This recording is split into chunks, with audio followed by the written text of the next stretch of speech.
and welcome to the Pewtercast. I am Brent Allen, and this is bonus content episode number 3. Well, hey guys, I'm so glad you've decided to join us for this episode. This is a bonus content episode. And hey, if you've never listened to a bonus content episode, here's really what they're about. Bonus content is a time where we as Bucks fans get to kind of come together and explore our other fandoms, explore the other things that we love. And it's always great when we can get people who are Bucks fans to do this with us. And we've actually got a special treat for this particular episode. If you guys went back and listened to episode number 5, the Miko Distraction, you will know that the music that we played throughout that episode, the music that we featured and highlighted, was from a band called Needtobreathe and a brand new album that they just released a couple of weeks ago called HARDLOVE. And this bonus content episode is dedicated to really reviewing that entire album. So I encourage you to stay with us. It's a fantastic album. We're really going to get into it.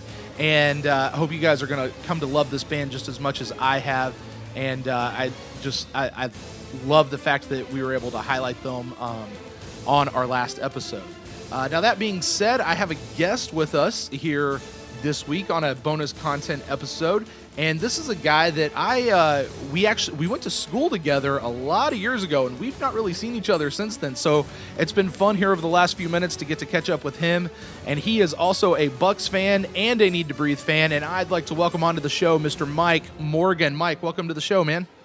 Thanks. Good to be here. Man, I am so glad to have you here. It has been it's been a minute since we've gotten to talk and chit chat and see what's going on in each other's lives. So you were telling me just a little bit about what you've been up to, but man, why don't you give us a little bit of background on who you are and kind of what you do and things in your life? Go for it, man.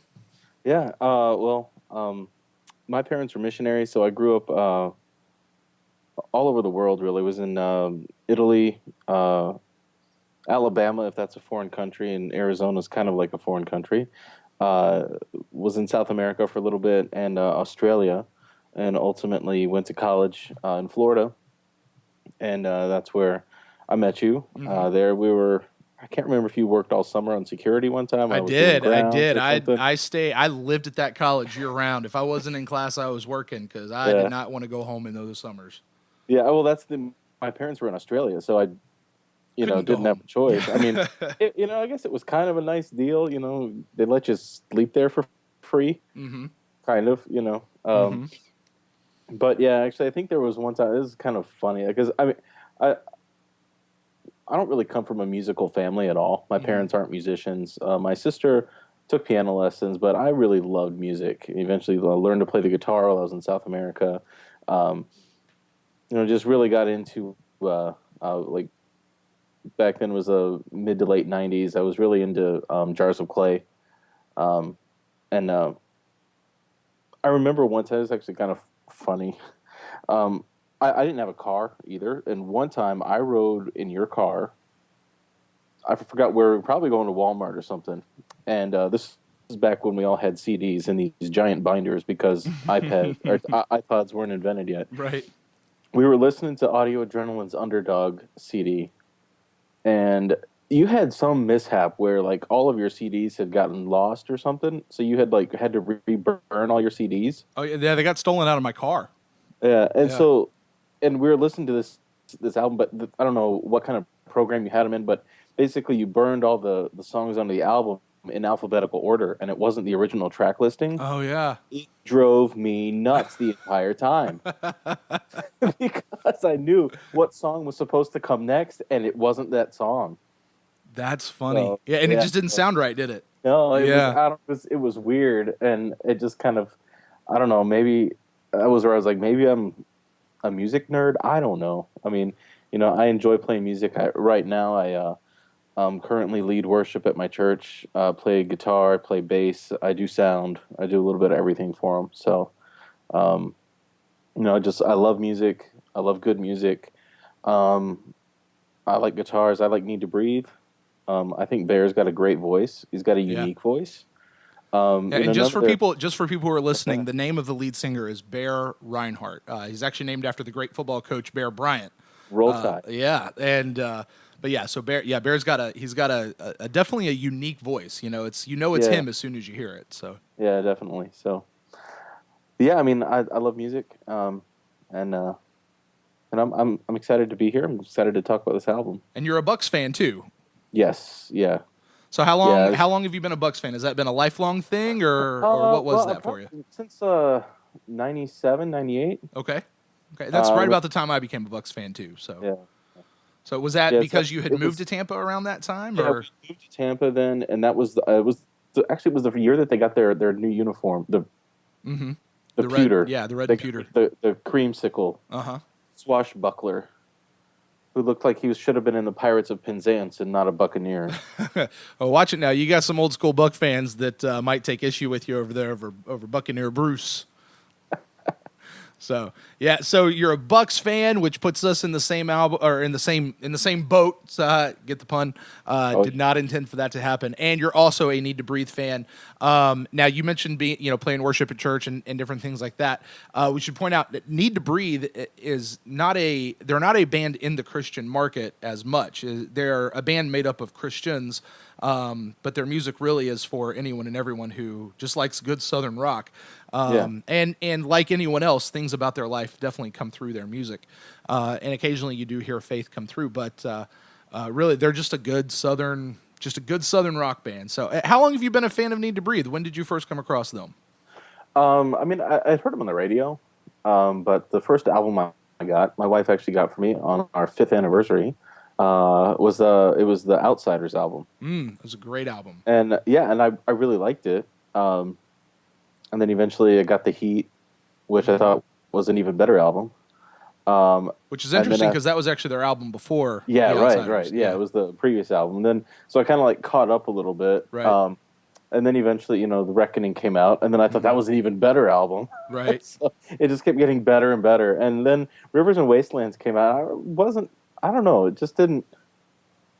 I couldn't latch onto that one as much. Mm-hmm. Or I don't know why. It just didn't. Well, it certainly had a different tone and a feel, and we'll get into that here in just a few minutes. So yeah, and then when I heard it, I mean, it's kind of fun. Like just the opening impressions of this album were a little. It was kind of funny at first. The more I've listened to it, the more I love. I just keep loving it more and more. So yeah, Need to Breathe definitely has that kind of take. They usually put out a couple of songs before the album's release. I guess like most bands do, and they're definitely their best songs and their catchiest songs. But when the album actually comes out, for me anyway, every album, it always takes a little bit to get into it, but I usually wind up loving the whole album. And sometimes there's a song or two on the album that I'm not a super fan of. Like, I kind of wonder, what did they leave off of this album that could have replaced that particular one? So yeah, I've been actually a Need to Breathe fan since the album before you, since The Heat. They had I just got introduced to them through a friend of mine and saw them play live, and man, they have a killer show. I don't know how often you've ever seen them in concert, if at all. Yeah, I haven't. But they are fantastic live. It's been on my bucket list for like 5 years. Oh man, hey, listen, they're out touring right now. Go to their website, needtobreathe.com, find out if they're going to be near you, and if they are, I think they're going to be in Jacksonville, if I remember correctly. Yeah, so. Probably. They're down that way all the time.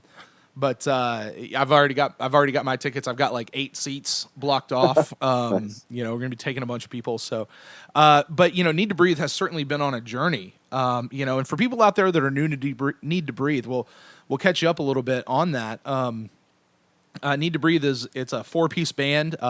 There's Bear and then his brother Bo, which always makes for interesting things when you have brothers in a band. Then they have Bear is the vocals and he plays guitar, and then his brother Bo is the lead guitarist. And then you have Seth Bolt, who is the bass player, and he is kind of their engineer. They do all their recording and stuff at his home.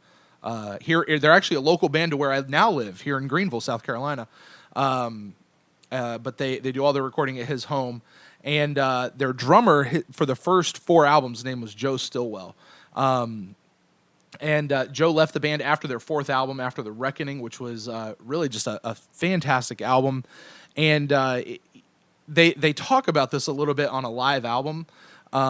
For the 5th album, which was Rivers in the Wasteland, they kind of talk about what happened during The Reckoning and what led them into that, and where they kind of just talk about how they'd sort of lost their way a little bit through that last album, and if you kind of put the pieces together, it seems like that's why Joe wound up leaving the band, and they actually did their fifth album as a 3-piece band, and Rivers in the Wasteland, and I think this is why it's tonally different, Mike. If you listen to it, it's really kind of their their come to Jesus moment. And it's especially that title song of Rivers in the Wasteland, where they just talk about there's things are dry and things are not okay, and till you get all the way to the end of the album with a song like Brother, where they're saying, hey, I'll be your keeper. I'll be the one who looks out for you. I'll be the lighthouse who lights your way, as they're going forward. And this particular album, leading into Hard Love, is kind of the follow-up to that. They have a new member for the band. His name is Josh Lovelace. He's actually a keyboard player, so the drummer that goes around with him, he's really just a touring guy at this point. But Mike, why don't we get into this album for Need to Breathe? What have been and you referenced it just a little bit, but what have been those initial impressions for you of this album as you've kind of listened to it, themes and whatnot of how you've gone through it? Yeah, I mean, it's definitely different than what they've done in the past. I mean, you can still tell that it's Need to Breathe, Right. Just, the way that, Bear sings some of the melodies that come out. I mean, I think what struck me first was, I thought it was interesting, that the title is in all caps. Every song is listed in all caps. Mm-hmm. And then what intrigued me first was their first songs called Mountain Part 1. I've been buried in a mountain. I've been running uphill. I've been pushing up a big weight that I'm carrying still. I can see over the mountain, and I know that it's real. There's a river made of roses just up over this hill.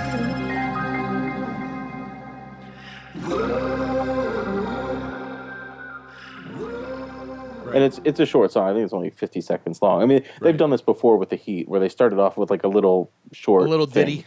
Yeah. So, but then it's like, all right, so this is Mountain Part 1. There's no Mountain Part 2 on this album. Where is this going? And then you start listening to it, and they've got this like crazy tape delay effect on Bear's vocals. Right. And it kind of just took me to this like Pink Floyd kind of like world almost. Right. Type of thing. And then the first time I listened to the album from start to finish was I was at work, and I was listening to it on Spotify. And the first song, Mountain Part 1, ended. And then Hard Love came on. And I wasn't paying attention, and I thought it went to a commercial. With just the synth sound at first. I mean, if you're not familiar with Need to Breathe, I don't think they ever used a synth before, or at least not that type of sound. Well, I think that just goes to show their new band member, Josh Lovelace. That's his thing. So yeah. So it was funny because I was like, and I was just expecting, you hear the first few hits on the synth, and I was just expecting to hear, "Hey, Spotify listeners," type of thing, and then I like had to open the program again, like, oh, this is the song, right. So it took me off. It took me off guard there. But I mean, you go back to Mountain Part 1. I think that song really just kind of sets up the idea of Hard Love right there. I mean, just how everything is. We can make life a struggle, and the struggle can make us better. So yeah, I mean, that's. Yeah, it really, overall, this whole album, and they did something on this album that they've not done on a couple albums, which is they put all their lyrics in the songbook. And, this is one of the few bands that I'll actually pick up a hard copy CD of, because I want the physical copy of it. But I got all the other things. But yeah, the Mountain, the lyrics, it's really short. It says, "I've been burying a mountain, I've been running uphill, I've been pushing up a big wave that I'm carrying still. I can see over the mountain, and I know that it's real. There's a river made of roses just up over this hill." Which, I mean, you look at that, they talk about, they keep working, they're working, and they know that there's like this promised land on the other side of the mountain that they're trying to get to. And that actually, I think, leads into my initial overall thoughts of this entire album.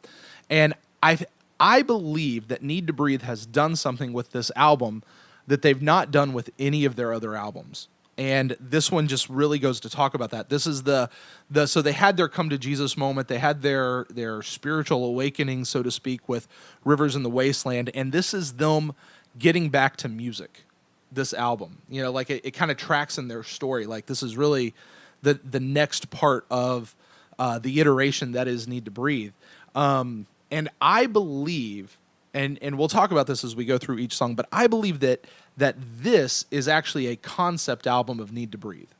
And I think that as you track through each individual song, it really tells the story of a person or of the band and what life as a musician and a traveling musician does to particularly their loved ones left at home, and what that's like and how hard that is on their relationships. And that's where, the obviously the title for the whole album, and there's even the title track of Hard Love comes into that. But they're talking about, all this work that they've been doing, but there's something good. There's a river made of roses, it says, just over the hill, that if they can just get to there. So we'll track with that, Mike, and you tell me by the time we get to the end of this if that rings true with you, or if you think maybe I'm just reading way too much in it. No, well, I've kind of seen that through at least, probably the first half, just the progression of the concept that they're talking about. So no, I don't think you're crazy. Right. So, well, why don't we get into it? So we've kind of talked a little bit about just Mountain Part 1, which I hate to call that a song. I mean, it's definitely its own track, but it's really just kind of this like intro vibe to it. But let's move on to actually talking about the song Hard Love. We'll take a minute and we'll listen to just a few seconds of the song here as we get into that.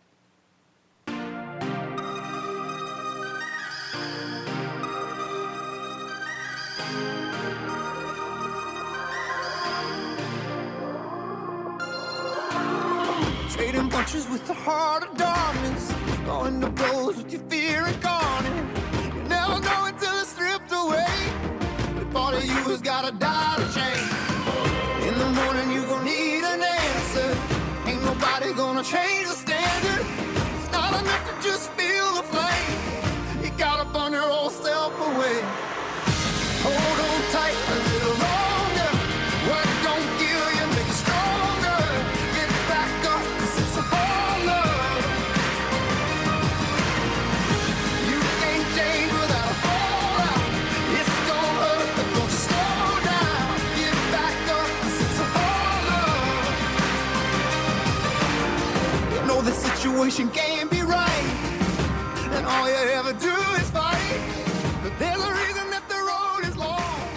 It takes some time to make it courage strong. All right, Mike. So talking about the first full song on this album, Hard Love. What do you think about it, man?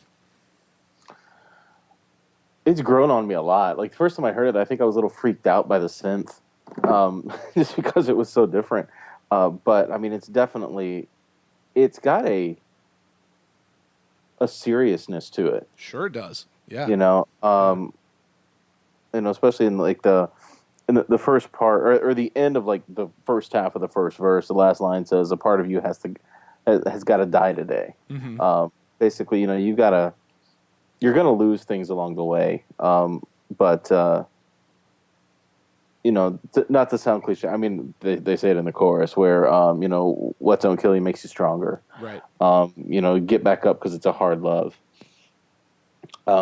Ultimately, if as Christians, we believe that our Heavenly Father loves us. But I mean, the Book of James says that trials and tribulations are going to come our way. When you encounter various trials, it's just a trying of your faith, and it makes you more complete and perfect. And ultimately, you have to go through some tough times to really appreciate life and to learn life lessons. Everything gets better with friction. Gold becomes more pure once it's exposed to the fire. Right. You know, and I think that's, you know, that's what the song is talking about. Is just, yeah, it's hard and it hurts too. Right. But you know what? It's all about love. Right. Because the song is definitely just to give an antecedent to that word. What we're really talking about is change, having a change in your life. You know, that's they talk about that, you know, as you referenced that line where they talk about a part of you has got to die today. Nothing changes. You can't change without a fallout, the song says. Right. It's going to hurt, but don't slow down. Get back up because it's a hard love. You know, and you track through that, and this particular song. So if I'm right in my theory of this being a concept album, you know, coming off of kind of this spiritual awakening, and now they're getting back into music. I think if you look at this from the perspective of the band of where they are now, this is a group that they've been together for about 15 years now, I think. They've been touring. They've been tired. You know, things have gone awry. Things have not gone perfectly through the course of their journey. And they're on the other side of some of the crappiness of that. You know, I mean, it almost tore apart the brothers. They talked about that. Like, they were were so mad at each other coming out of the reckoning and into Rivers in the Wasteland. And you know, but it talks about how you can, if you stay with it and you keep going, it will actually make you stronger. And I you know, I love this line. They get down to I don't know, what do you call it? The bridge, I guess, of the song, you know, where they say, when the wolves come and hunt me down, I will face them and stand my ground, because there's a fire burning in me, and they will see my strength in this love that I've found. Which, you know, for the Christians, they can take that and they can spiritualize that and put that into Jesus terms, which it really could mean that. It really could mean the love of his family, which I think this album might be a little more pointed in that direction, just given some of the other tracks. But it really certainly can have the double meaning and mean both. You know, it really can. And but yeah, it's a hard love. It's that idea that some things are just hard. You know, you have to be confronted with the hard stuff in order to make a positive change in your life. And I think that's where they find themselves. And I think this song really serves as I don't know, what do you call it? Like a header over the whole album. You know, I mean, certainly it's the title track, right? Right. You know, and it makes a lot of sense that it's in this particular position as the in this particular track on the album. So, any other thoughts on that song? Or yeah, I mean, I feel like they've kind of, you know, they kind of teased you a little bit with Mountain Part 1, where it's just being short and different than anything, and then they just kind of like hit you over the head with this, you know. And it's a rockin' song, like, you know. Oh, yeah, I mean, it's a it real is, catchy rockin' song. Oh yeah, I love it. I've listened to it a lot. Actually, I ended up playing it at church on Sunday when we're all packing up our chairs and leaving. Yeah. So, yeah, no, I think it was great. I think it was, you know, it was just like, you know, this is our new album. It's honestly though, I was a little worried that I was like, do they have a new sound? Yeah. You know, I'm as an acoustic guitar player, I like folk music and everything. So I like Mumford and Sons. Right. And with their latest album, oh my gosh, it's like we just we have songs that aren't as good as the other songs we've written. We just changed the instrumentation to make it unique. Yeah. No, you know, I can't wait for their new album to come back, where they're going back to the old way. Like, do more in that style. Do more in that vein. I'm not trying to hijack and get on the Mumford and Sons thing, but I was just like, oh no, like, did Needtobreathe just change instrumentation and have a bunch of mediocre songs to put out an album? Right. But I quickly found out that was not the case. Not the case at all. Not the case. However, I mean, going into the next song, Money and Fame, was once again, it was a different sound. Right. Well, let me pause you right there. Let's take a listen to Money and Fame real quick.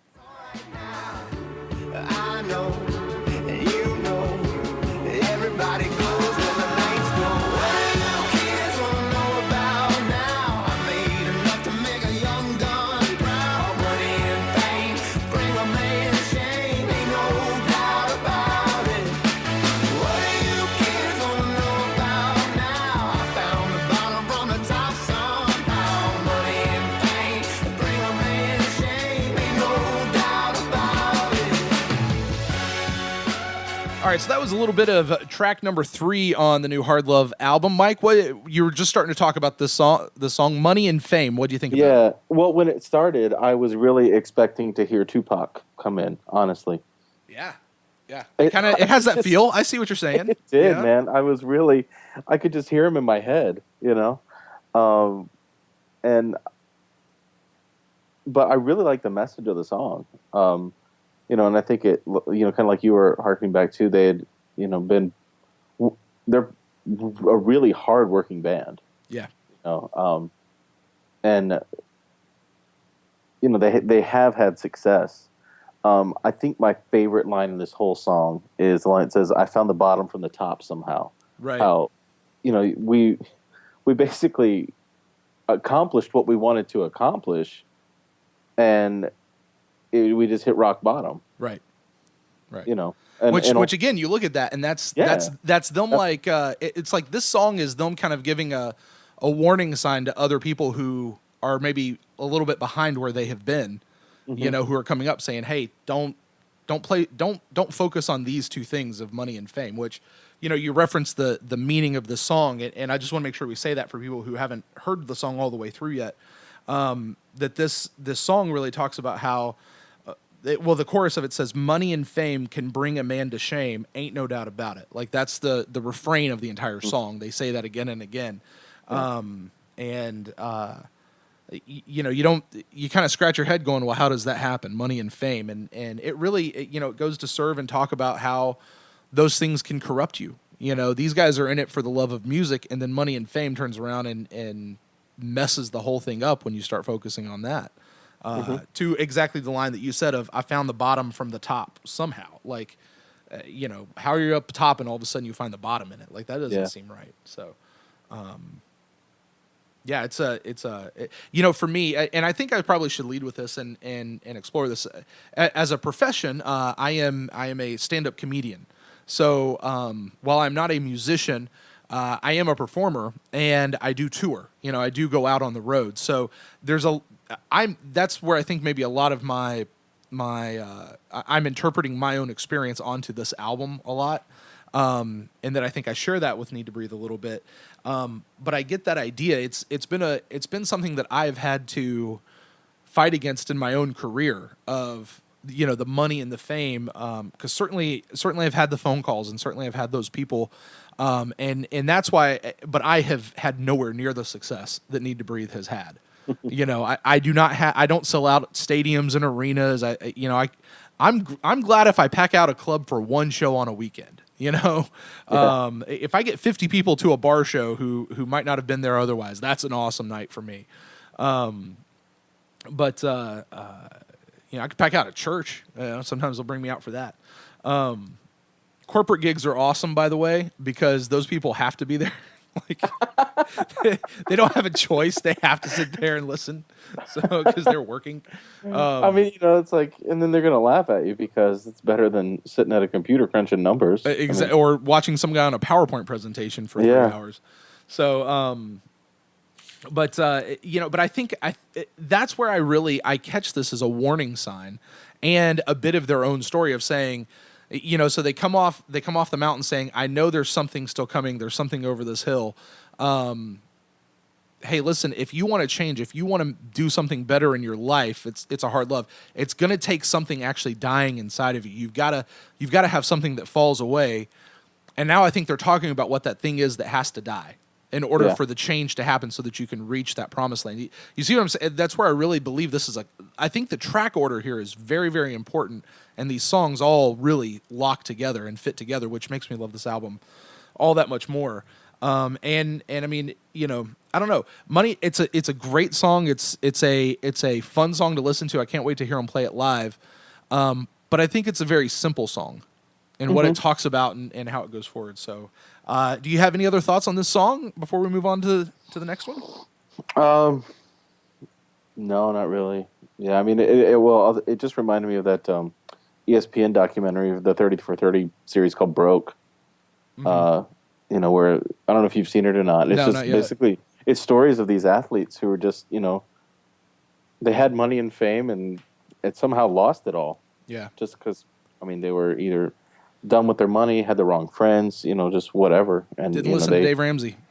that's one excuse, but yeah.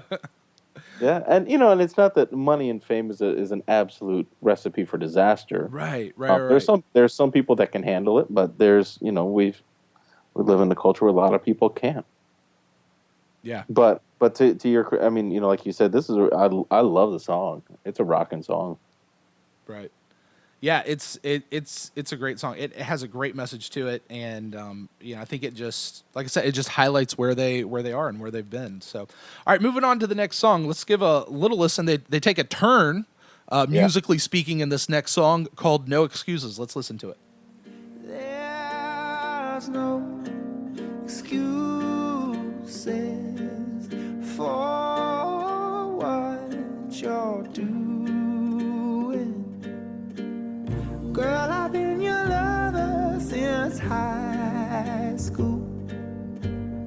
Everything I did for you. If you're gonna tighten this rope around my neck, girl, you better know I'm gonna fight it. 'Cause there's no excuses. All right, so that was track number 4, "No Excuses." And man, this one really took a tonal shift. This one certainly harkens. It's almost like a love letter back home. It's or not even a love letter, just a letter back home. Questioning. It almost sounds like he's getting word that his girl might be cheating on him, and he's saying, "Lady, what are you doing? We've been together for a really long time. What are you doing?" Mike, what'd you think of this song, man? No, I thought it was great. I like the fact that it changed to like a more of a waltz tempo. It gives you a break from like the hard hitting, money and fame and hard love. But it's beautifully haunting. I think just to listen to it, and you get to that solo part where the church choir and the organ and the fuzzy guitar solo, this like big thick fat guitar solo.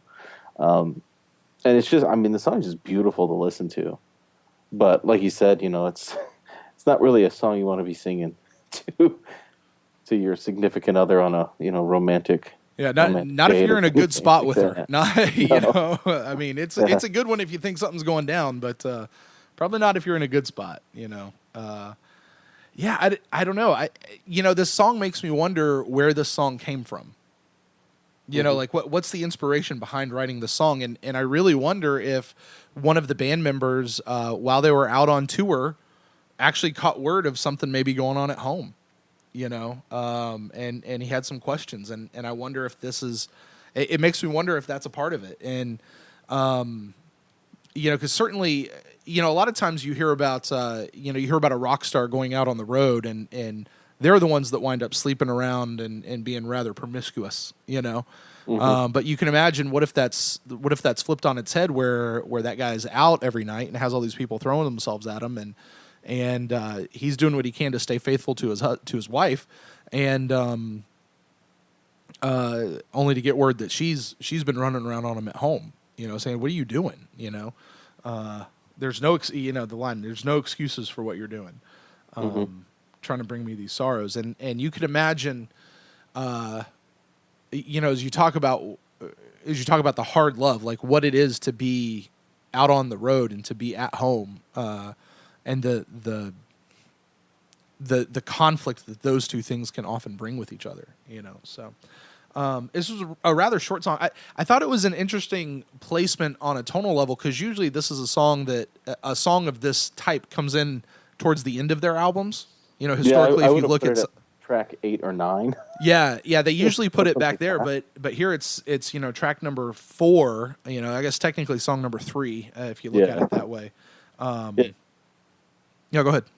No. It always freaks me out when bands do that because I think this is track 3, but it's not. Right. It's number 4 on my device. 0.5 track at the beginning. Right. All right, well, let's move on to the next song, "When I Sing." Let's take a short listen to that one.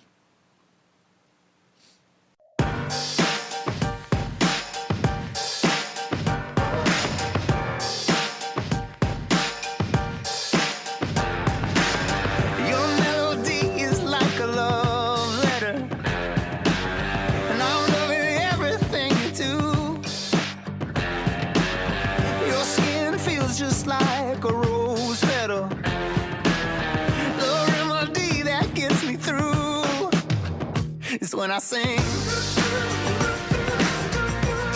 song that I'm singing. In my moment of weakness. When I sing, baby, it's just my way to tell you I need you. All right, so When I Sing, that was track number 5 on the album, song number 4. And, I find this one a really interesting song following up to what we just heard in No Excuses. Where No Excuses is like this letter of saying, are you cheating on me? What are you doing? I've known you, we've been together for so long. And now he's saying, it's like he's reminding before, as he goes on stage, when I sing, I'm singing for you. You're the melody that comes through and that I sing. And this is another one of those, Mike, that, I think a lot of times people you can apply the spiritual nature to these kinds of songs. And I would do that here, except for later on, he says, when I sing baby, it's just my way. And I don't know too many people that call Jesus baby, So I'm going to go ahead and attribute this one, to the wife, to his love. I don't know. What are your thoughts on this song? Yeah, I mean, I really like this song. I kind of labeled this as like, oh, this is like the party song on this album. Kind of like, in the Outsiders, it was that Girl Named Tennessee. Right. Type of thing. It's like, this was the party song. Then I heard some of the other tracks later on in the album, which we'll get to, which is like, okay, those are the party songs, right. So, right. But no, I mean, I really like the flow of the song. There's a really cool part where like the drum beat stops, but like the acoustic guitar kind of picks it up and then it comes back in. I just really love that part of the song. I just think it gives it a unique dynamic. But yeah, no, I see where I'm following. I never really thought about it as like the concept that you're bringing on, but right. I don't think you're off your rocker either. Right. So. I don't know. I kind of want Needtobreathe to listen to this podcast, to this episode, and just shoot me an email and tell me if I'm right or not. Did they intend for this to happen? Was this actually a plan, or part of the nature of art is that people can interpret. They can interpret it in different ways, and they can apply it to their life. And am I just doing that to my life as a touring performing artist? But it's certainly. I mean, I understand it even in my own art. So much of my act is about my wife and my kids and things that I love in life. And the reason that I go out and do it is really for them. Even if we jump back, a couple of songs to Money and Fame, they talk about how much money he's made, and he gets there and he says, I was thinking that I was fortunate, but now I'm working just to pay the debt. Now I'm just working just to pay my bills. Like I love what I'm getting to do, but this is not, going to work is just what I'm doing to pay the bills. It's not who I am anymore. Yeah. And this one, really talks about why he goes into sing. And I find this one interesting. When they pre-released 4 songs on this album, and it was Hard Love, and then no, they did 5 actually. I'm sorry. They pre-released Hard Love, Money and Fame, No Excuses, which were the 3 previous. They skipped this one, and then they pre-released the next 2 after that. So I find it very, this was an interesting song choice to me that they didn't pre-release this one, but they did the others in such an order that they did. But tracking this, that, this concept, again, flowing in, and because the next song, I think, is where things really start to pick up. It's a song called Happiness. Let's take a quick listen to it, and we'll come back and talk about it. Happiness, chasing that life, moving on 'cause I had to prove there ain't no life worth doing what I did to you. So I'm asking you to show me some forgiveness. It's all for you in my pursuit of happiness. I've got dreams that keep me up in the dead of night, telling me I wasn't made for the simple life. There's a light I see, but it's far in the distance. I'm asking you to show me some forgiveness. It's all for you in my All right, and that was Happiness. Mike, why don't you go ahead and tell me, before I get into it and kind of give you my thoughts, why don't you go ahead and take a stab? What do you think of this particular song? I had to listen to it a couple times before I think I figured it out. Because, you hear the line, at least in the chorus, I got dreams that keep me up in the dead of night. And originally I thought, oh, he's got nightmares. Right. More I'm looking like, no, it's not. He's got these grand dreams of what he wants to do. Uh-huh. And he can't sleep because he's just dwelling on them. Uh-huh. The line that follows that, I got dreams that keep me up in the dead of night, telling me I wasn't made for the simple life. Right. That kind of resonated with me because, nobody really aspires to this. Well, I'm going to go work in an office from 9 to 5 every day. Right. Right. Right.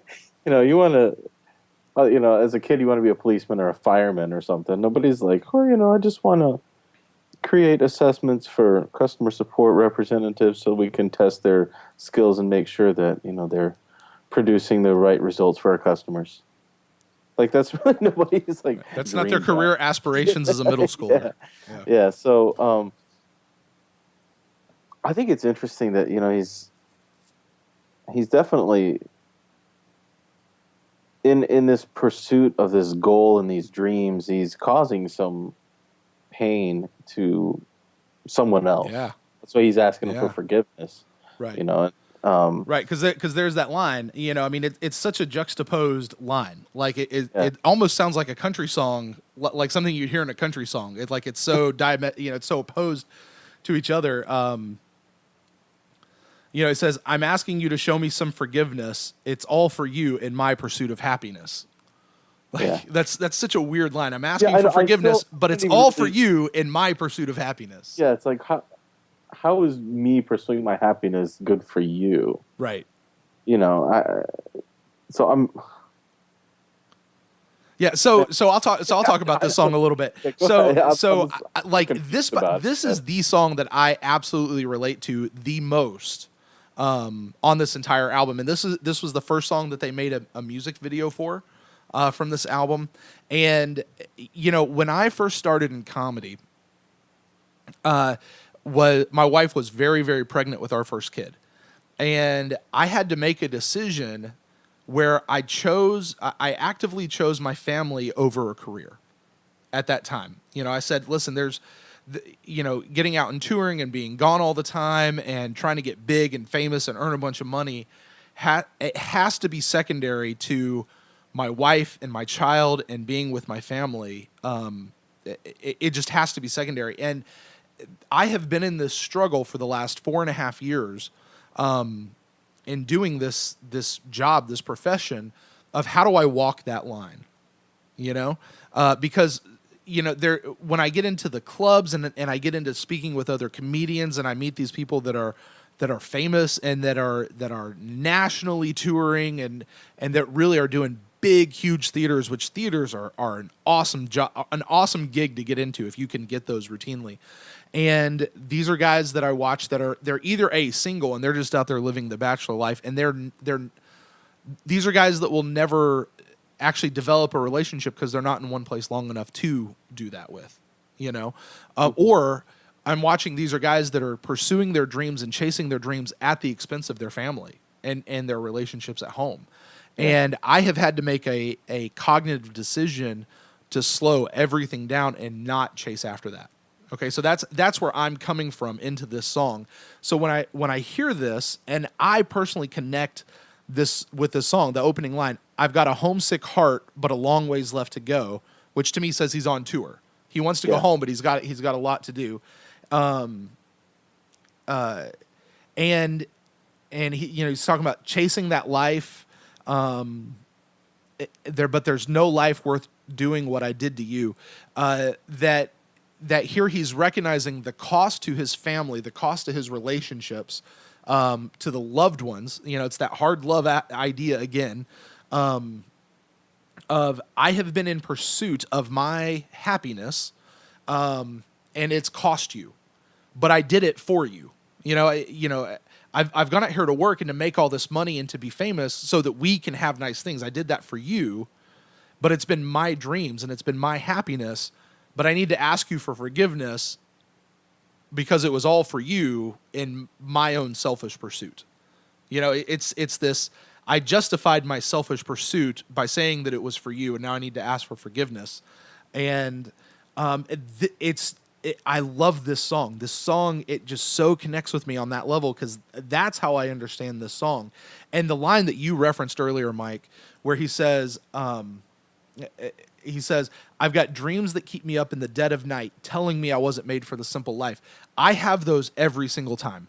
Yeah. Like I face those every night. And I think most people probably do. You know, I have these dreams that tell me that I could be this big, in my world, this big comedian. I could be this guy. Like, my name could be in lights. I have dreams that keep me up, telling me that I'm not made to just be a stay-at-home dad. You know, I'm not made just to be the guy who goes to the office. I'm not made for this simple life. But I have a family, and you know, you could talk about that. Like, the family life is not a simple life. You know, there's a lot of nobility in that, and I don't want to get too far off into that, but that's really where, you know, you track the, you know, again, you track the, through the hard love, the money and fame, and how that's just nothing, and, you know, maybe some bad stuff's going on at home, but hey, listen, baby, you're really the reason I do this. And then we get into this song of, you know, would you, you know, forgive me for what this job has cost our family. You know, this is the hard life. And so I don't know. So that's my take on this song and how that fits into the overall album. Do you have any other thoughts before we move on? No, I completely agree. You know, and I think this is probably one of the songs that resonates the most with me too, as well. Yeah, it's, you know, on this album. Right. It's a great song, and again, I find it very interesting because it's followed up by the next song, Great Night, which, by the way, might be my favorite song on this whole album. It's probably my favorite one to listen to. Yeah, like I said earlier, you know, where I thought that when I sing, was the party song. Then I heard this one. Oh, yeah. You know? Yeah. And it was like, so yeah. Go ahead. And yeah, let's take a listen to it real quick. Let's have a great night on the dance floor. I'll be the cowboy on the wild horse, and if we don't drown when we're swimming ashore, I'll be the third in line to get us some more.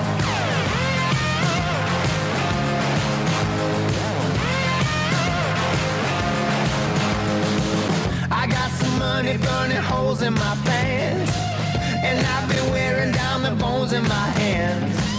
I'm getting off, and yeah, I got me some plans. I got this fever burning inside. I got this fever getting me high. Let's have a great night on the dance floor. I'll be the cowboy on the wild horse, and if we don't drown when we're swimming ashore, I'll be the third in line to get us some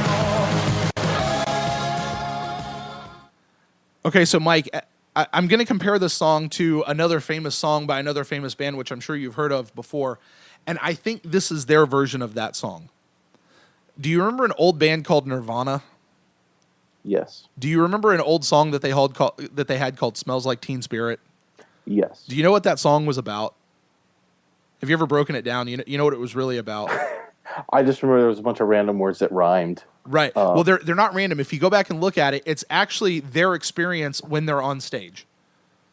And I'm not going to break down "Smells Like Teen Spirit," but that's what it is. Yeah. It's their experience as they step on stage, people yelling, "Entertain us," and they look out in the crowd and they talk about what they see out in the crowd.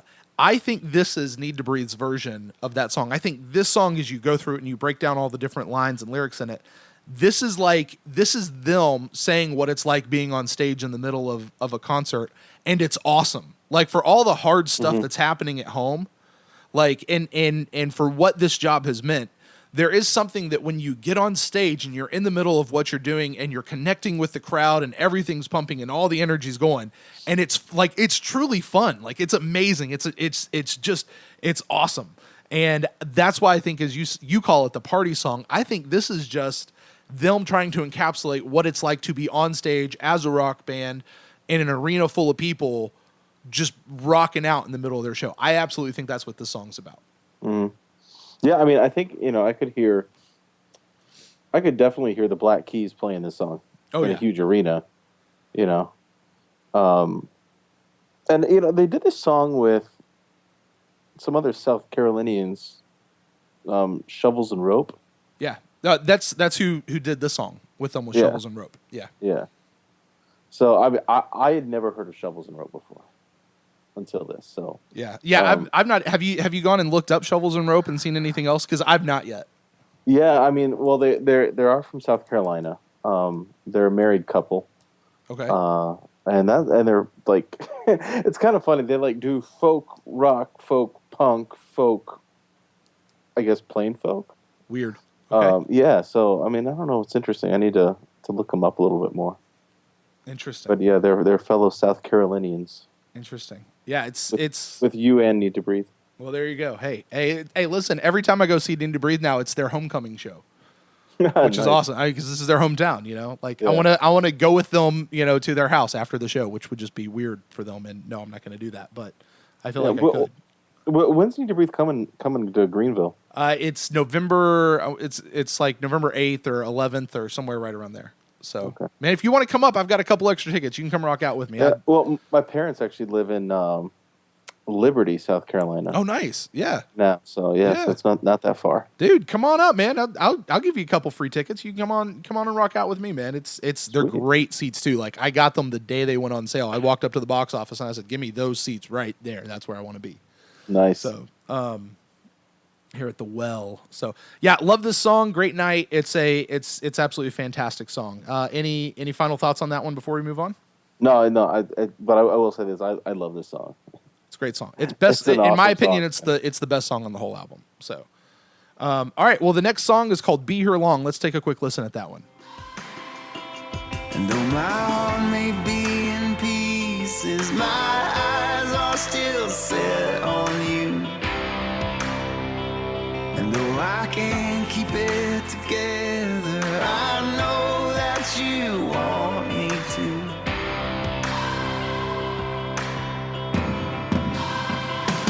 Oh, I'm swimming in the grief, and there's no anchor that could hold me down. And I don't want any relief, 'cause I don't want to let you go right now. Close my eyes and think of you. Go to sleep and dream of you. We don't get to be here long. We don't get. All right, so we'll come back off this song. Mike, what'd you think about this song, "Be Here Long"? Well, I mean, musically, I thought this was probably like, you know, hearkening back to like the old school Needtobreathe sound that we've come to love. Oh yeah, you know? Yeah. Definitely with just the chord changes that lead into the verses and everything. You know, I thought it was great. I mean, it's an incredibly sad song. I almost think that, you know, on Coldplay's last album, they had a song called Everglow. Mm-hmm. And I think that Coldplay was trying to write this song. Let's put it that way. Okay, I can see that. Yeah.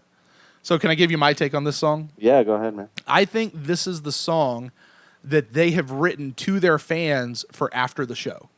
Like I think this song encapsulates. I'm not saying that word correctly. Encapsulates what it's like after the show. And this connection that you have with the audience, this connection you have with the fans, I think that's where it keeps talking about that we don't get to be here long. You know, we won't get to be here long because it's that because honestly, you know, I mean, you think about what that show is like. You get up, you rock out, you have this amazing time together. There's all this amazing energy and this exchange back and forth, and then everybody gets to go home, except you're left in a hotel room, you know, or on a tour bus, you know, still amped up from the night and trying to come down, and you're getting ready to go. There's a line in here. It says, "Though my heart may be in pieces, my eyes are still set on you. Though I can't keep it together, I know that's what you'd want me to, or I know that you'd want me to." Which is just that idea, I think, of them getting real, them getting, you know, very, very real with the audience of just saying, you know, they're having a tough time with stuff at home. They're having a hard time being away from home and being away from those people. But they're still out here with the fans, you know, and they love getting to do what they want to do. And for the fans, because the fans want them to keep going. You know, the next town wants to see the show, and the town after that wants to see the show, and you know the fans just, you know, we don't want to hear about our favorite people and our favorite bands having bad marriages or collapsing or just walking away from, you know, when Garth Brooks walked away from country music however many years ago, you know, it was a sad day for country music fans everywhere. You know, when you take your pick, you know, take your pick of anyone who's just walked away from, you know, a really good career and just never came out with anything else. You know, like, man, we just wanted more. So that's my interpretation of this song of, you know, so you know, again, you track through that storyline of they've been doing this a while. It's caused some stuff at home, but you know, truthfully, his heart is back home, and his family is the reason he does what he does. But there's this conflict of I'm having these troubles at home, and it's caused by this job that I've done, but I'm made for more than just a simple life. So I really need to be out here. And oh my God, when I get out on stage, everything's awesome. And I come down off a stage and you guys have all just kind of gone home, and I'm left thinking about you and loving you, but I also have all these issues that I'm still trying to deal with. And it's like, this is the after the show song is kind of how I'm interpreting this song. Yeah, I hadn't quite thought of it that way, but no, I understand what you're saying, and I could see that. Yeah, so. Go back and listen to it again. Tell me again. I may be off my rocker, but I that's I think that's what the song's about, if I had to guess. Yeah. So, all right, let's head on to the next song called "Don't Bring That Trouble." Been down a broken road now. I've been through that fire. There's angels holding on to both sides of the wire. I'm lacking what I need to carry you through it. Stay back or get on track, 'cause I can't have you ruin it. I said, hold on, but don't hold me back. Hold on, but don't hold me back. Hold on, but don't hold me back. You just hold on. I had it rough, I had to move for a while. Locked down the house and chained up with the Nile. I'm coming home and everyone is invited, singing, don't bring that trouble with you. Don't bring that trouble with you. All right, well, that was "Don't Bring That Trouble." Mike, what'd you think about this song? I don't think they should have brought that trouble on this album. Okay. That's what I think. Okay. Honestly, I think this is the worst song in the whole album. Okay. But I mean, I think that says something too. It's not like the worst song ever written. I just happen to not like it that much. You know, I can understand that. It's a hard song. It's a hard song to get through. It really is. It doesn't, like, musically, it really doesn't go anywhere. Okay. It's just this frenetic, like, it's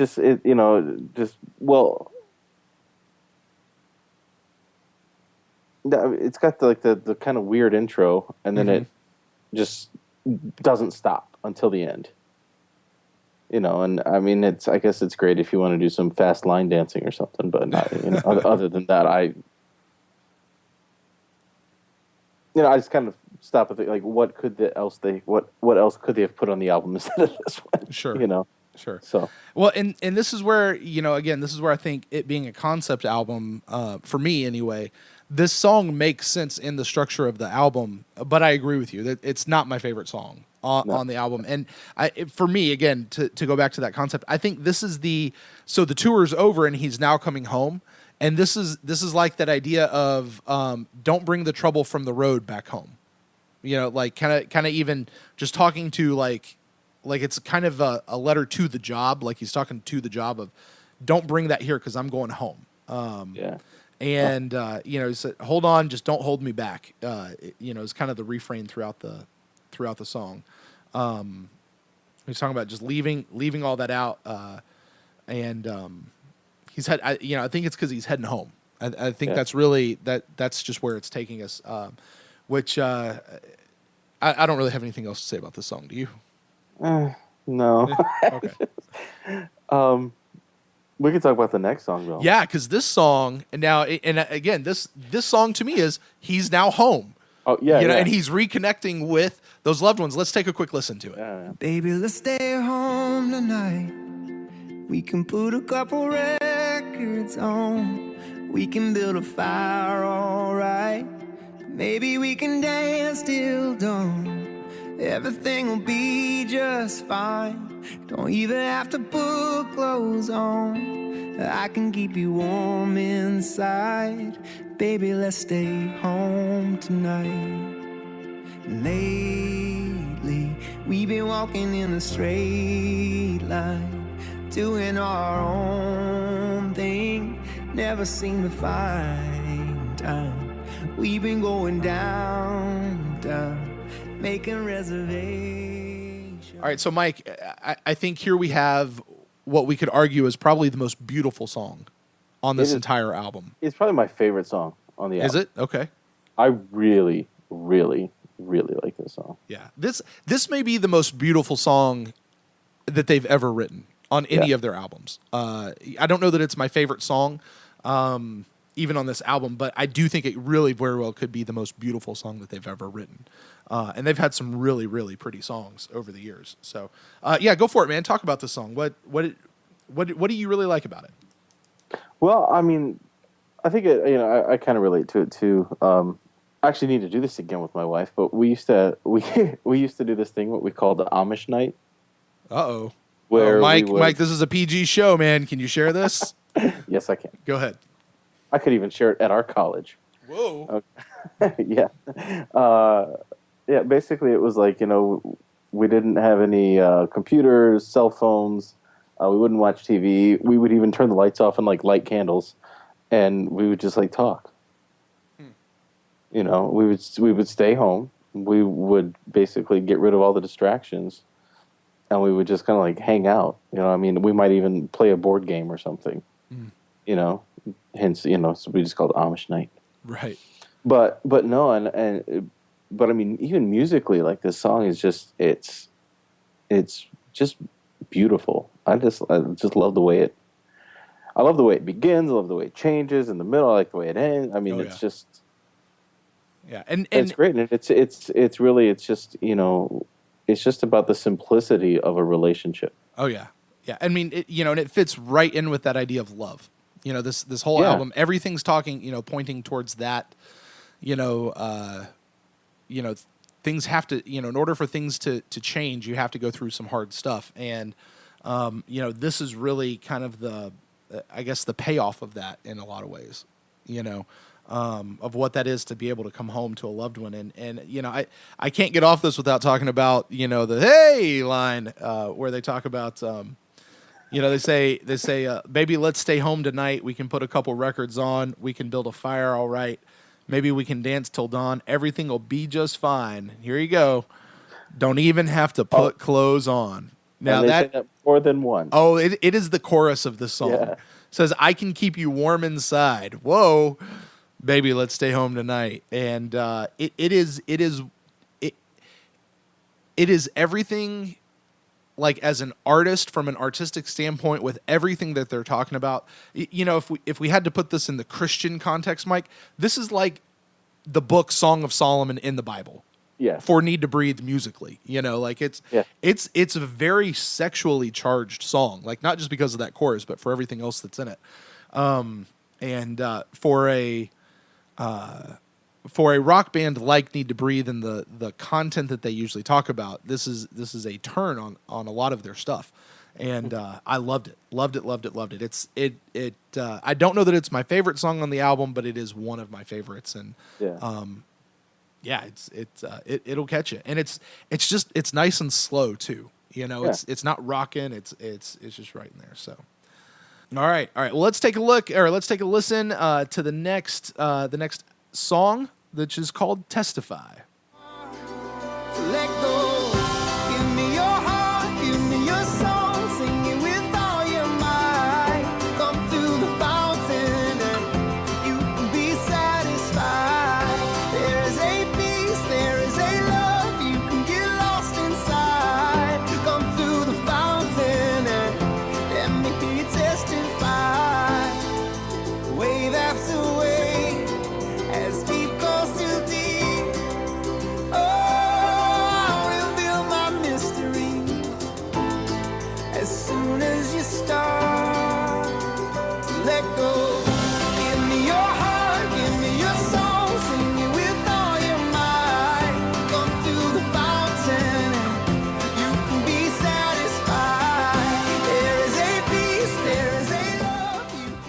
All right, Mike. So Testify has a little bit of a little more acoustic sound to it. A few pianos in there. What'd you think of this song, Testify? I mean, musically, I think it sounds like a typical Last song on an album. Mm-hmm. I don't know. I mean, maybe my mind works differently than others. Like I kind of will listen to a song and just kind of like put it in a spot on an album. And I think this one sounds like a song that would be the last song on the album, but it's not the last song on the album. No, it's not. It's the second to last, which, Right. you know, I think still falls in that category. I think musically it's a great song. I like the sounds of it. And I really think it's, you know, it's the closest thing to a gospel song that they get on this album. Yes. Yeah. It definitely. This is the one that I think bumps up against that the most, for sure. And it just, I don't know. This is that, you know, Need to Breathe is a Southern rock band, and this brings out all of those Southern aspects. You know, it may not be so much rock, but it definitely has, you know, just the acoustic guitars and like I said, the pianos that come in with it, even like the cadence on the drums and how that's just kind of beating in there. But I mean, even lyrically, it's you know, it talks about that, you know, coming to the fountain and you can be satisfied. There's a peace, there's a love that you can get lost inside. Come to the fountain and let me hear you testify is the chorus there. Yeah, I don't know. It certainly gives you that idea of hope, you know, and we go back to the mountain. You know, if we go all the way back to that song where they talk about on the other side of this hill, this thing, you know, I've been working and pushing up, but I know that there's a river of roses. I know.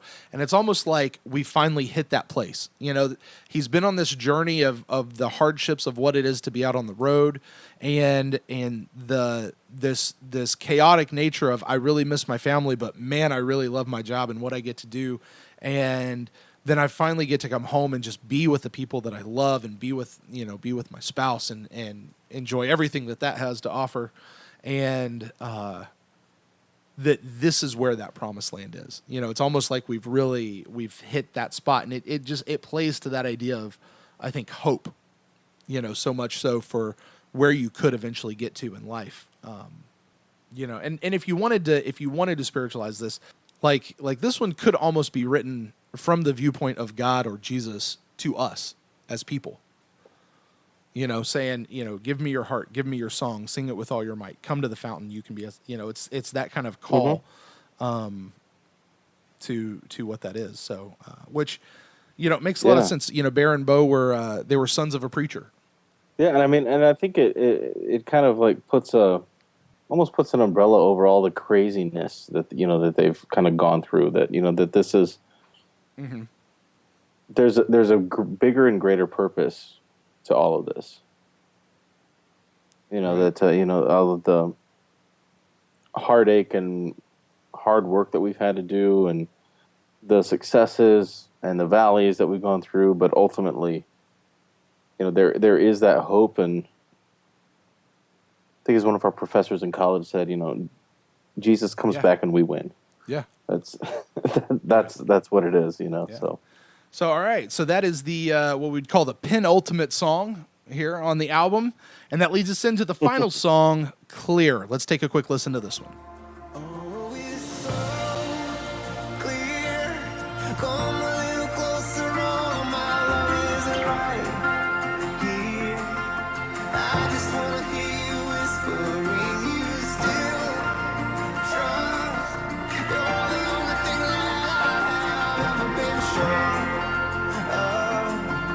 I just wanna be where you are. Promise I won't let you down. Honey, it's so clear now.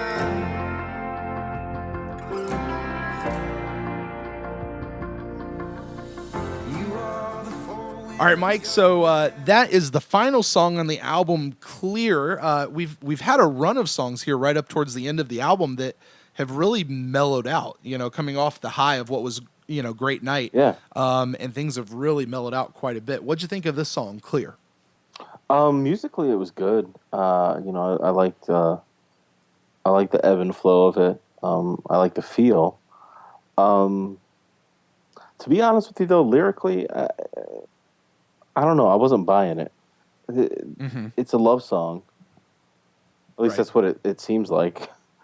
Um, and I don't even think it's one of those love songs where you could like, depending on how you listen to it, is this my love for God or is it my love for my girlfriend or my wife or something? And I think it's definitely a love song Right. towards Right. like his wife. Yeah, I think that's very, very clear in the Or, song. I think that one thing that actually I think there was one line that bothered me the most in this was I promise Right. I won't let you down. Um, I mean, I'm not going to speak for you, but in 11 years of marriage, I have let my wife down. Really? you know, Not on a Really? consistent basis. At How least are I you hope still not. married, good sir, if you've let her But down? yeah, I know. Yeah. So it's like I promise I won't let you down. It's like no. Well, I mean, nobody wakes up in the morning and be like, you know what? Today I'm going to disappoint my wife. It's an accident, so it's hard for me to promise that I won't let them down. But I think the thing that it bothered me was so much because I just finished listening to an album by a guy named Zach Bolen. His album's called 1001. And he's got a song on there. It's like a love song to his wife called "I Will Let You Down." It's a wonderful song, especially for a married couple. And I think that was, had I not listened to his song and then listened to this song, I probably would have thought this song would have been better.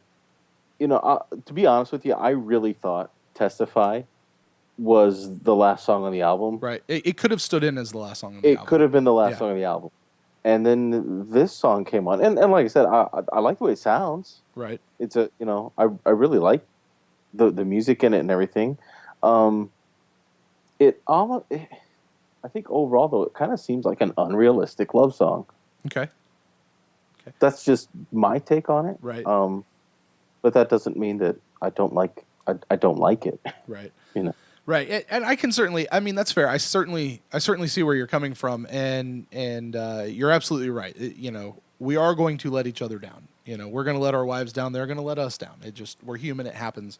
I think what he's really more referencing here is his intent on that. Like as you said, nobody intends to let somebody else down. But I think that's his intent. And again, if I go back to the idea that this is a concept album, and I look at this in the greater context of the entire album, this is that like it almost could have been that song "When I Sing," where it's that love song back to his wife of saying, "You're the reason that I do this." When I get out there and I do what I do, you're the one who's kind of coming through in a lot of that. You're the catalyst for all of this. And I think this is almost like I think this song is a lot like that, where, I mean, I'm not going to read all of the lyrics, but, it says, "You are the moonlight in the sky that I'm pursuing. You're the reason for what I'm doing. You're the crystalline that keeps me from my ruin." Where basically he talks about for her, his wife, he says, "You are the constant, my constellation. You're the steady hands of a ticking clock that I've come to rely on." Where he just talks about, you, my dear, are the thing that keeps me grounded. In the midst of this money and the fame and the rock and the partying and for the times when I get messed up or when I get my brain off on what's actually really important, you're the thing that brings me back home. And I certainly know that for me, in my relationship with my wife, that is 100% true. She is definitely that earthly representation of a rock for me. She is that one, and I don't put my hope in my wife. Don't hear me wrong. That's not what I'm saying. But even more so than my kids, like she's the one that she speaks truth to me. She is the one who inspires me. She's the one who calls the best out of me and makes me want to be better than I really am. And for those reasons, I really like this song, because this is a song I feel like I could sing to my wife about her and about how I feel about her. But I get what you're saying, though. I really, because like you, I thought "Testify" could have ended the album, and it would have been a very full and complete album. There would have been no need for something else.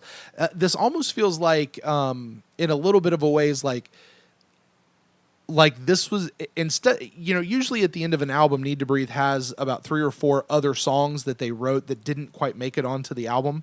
And at time, and they released those, that's the B-side of their album. Yeah. And they released those B-side songs later. And it almost feels like this was the only extra song that they had. They didn't have the extra ones. It was just the one. And you can't release a B-side album when it's just one song. So it's almost like they just tacked it on to the end a little bit. But I get where it is in the overall picture of this album, if I'm right in that this is a concept album, for where they're going. So, I really like it. But definitely it's a very typical way to end a Need to Breathe album, though, with a little bit of a slower song, one that's more contemplative, and one that's a little bit deeper in meaning. So any other thoughts on Clear before we move on to final thoughts for the whole album? No, I mean, I like you said, I do agree with you. Being married, how my wife is, and when she's gone, I'm like a lost puppy sometimes. Right. That she is that physical rock, that we have. So, but no, yeah, I mean that's really bad. I do like this song. Mm-hmm. I haven't fallen in love with the love song. Right. And it's way deep in the album. So, if you've stopped listening to the album at this point in whatever you're doing in life, it's understandable. You don't skip forward to the last song. So, all right, man. Well, wrapping it up, thinking about the whole album as a whole, do you have any final thoughts as we go? I'm really interested. What do you think about my theory that this is really a concept album exploring a theme and a storyline through the whole album? Your concept makes sense. Yeah. And I had not thought about it that way before, so that was interesting. I mean, I think that if you were to use the words Need to Breathe and concept album, I was like, oh, well, they don't make those. Right. But, you might be onto something here. So Yeah. I did follow your thought process and logic, and it does make sense. Right. So in that, I'm going to listen to it again. Yeah, see if it changes how you listen to the album now. Yeah. And I'm glad to know that. I'm glad to know that I'm not just kind of off my rocker crazy. Because sometimes I can get like that. I can read too much into things sometimes. But I don't know. This was just something that jumped out to me. And again, I don't know if it's because I have a small, tiny little semblance of what it is to be a touring, performing artist, and what that is to have a home life. And again, kind of going back to my own story of where I made that decision that my home life was going to be greater than my career. I wasn't going to let it get to the point where many other people have let it get to. So as far as final thoughts for me, this is quickly, I think, becoming my favorite album that Need to Breathe has released. And when I first heard it, I didn't think it was going to be. Because the Outsiders is such a great album. The Reckoning is just such a things just get dialed up. Even Rivers in the Wasteland showed a lot of maturity in its album. But I don't know.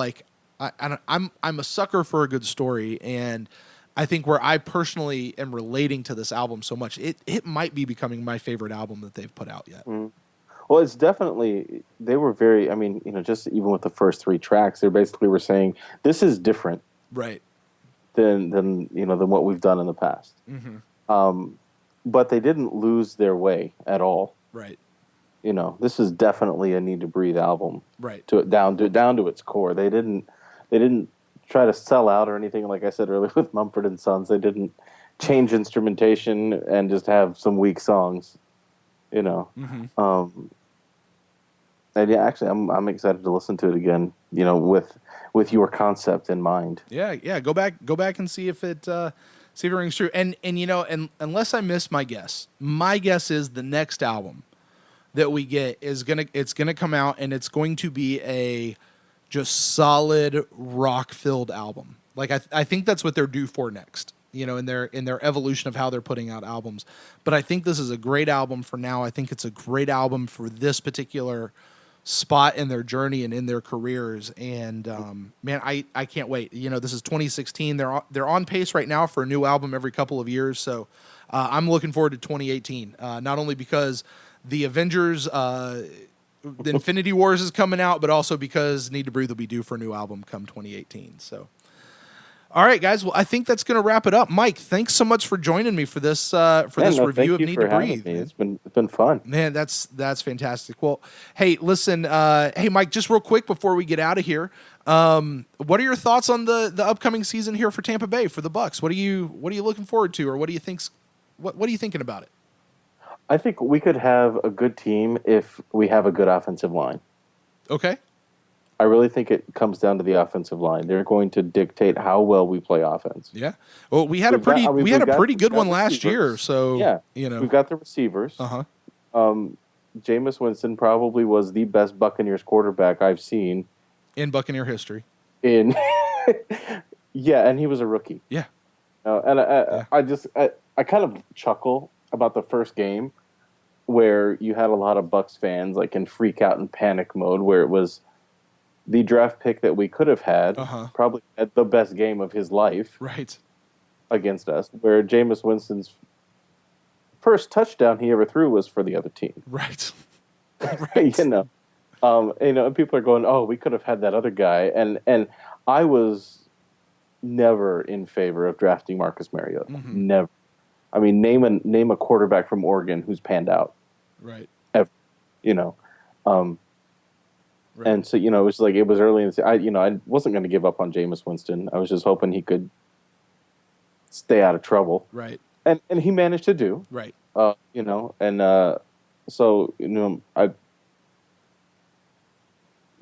you had the season like you had before, anything was probably going to be better. Right.